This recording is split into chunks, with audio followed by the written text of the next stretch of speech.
No masks are mandatory on airplanes, but now certain travelers will be forced to quarantine. And New York State Governor Andrew Cuomo is doubling down for travelers coming into New York from Florida and other high-risk areas. He announced last month that Floridians must quarantine for 2 weeks after entering the state. And now the governor released a plan to crack down on violators. CBS 12's Lexi Nall spoke with officials from New York State about the new enforcement operations. She joins us from the PBIA with the details. Beginning today, anyone traveling to New York from Florida will be asked to fill out a form on the plane stating where they will be quarantining.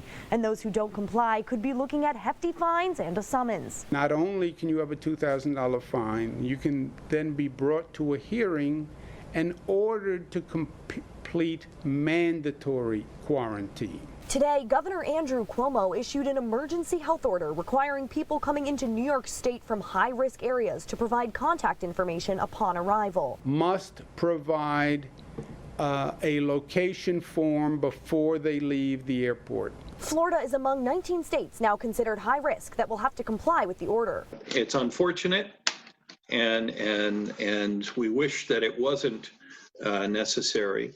But from our perspective, given the current circumstances, it was a prudent and appropriate thing to do. Robert Provost, the president and CEO of the New York State Tourism Association, says that those working in the industry take no pleasure in enforcing this order. It's very difficult for a hotel to do that. A front desk clerk is a front desk clerk. They're not Homeland Security. The coronavirus has cost New York massively. The state's tourism economy is down $22.7 billion.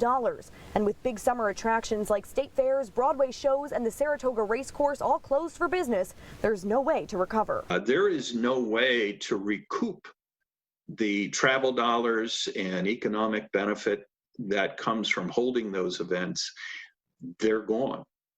But everyone understands the alternative cost is huge. Provost encourages travelers from Florida to take advantage of Airbnb rentals in the Adirondacks and other areas in New York State where nature is abundant and social distancing can easily be achieved. But he's hoping that post-pandemic travel will bring Floridians back into all areas sooner rather than later.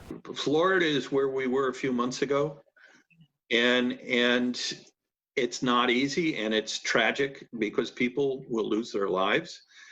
But the upside is that you will work your way through, and there will come a time where we can visit again. There are no more flights departing from here to New York today, but tomorrow morning travelers can expect to start filling out those forms, and there's also a digital option if you wish to fill it out in advance online. For now, reporting in West Palm Beach, I'm Lexi Nall, CBS 12 News.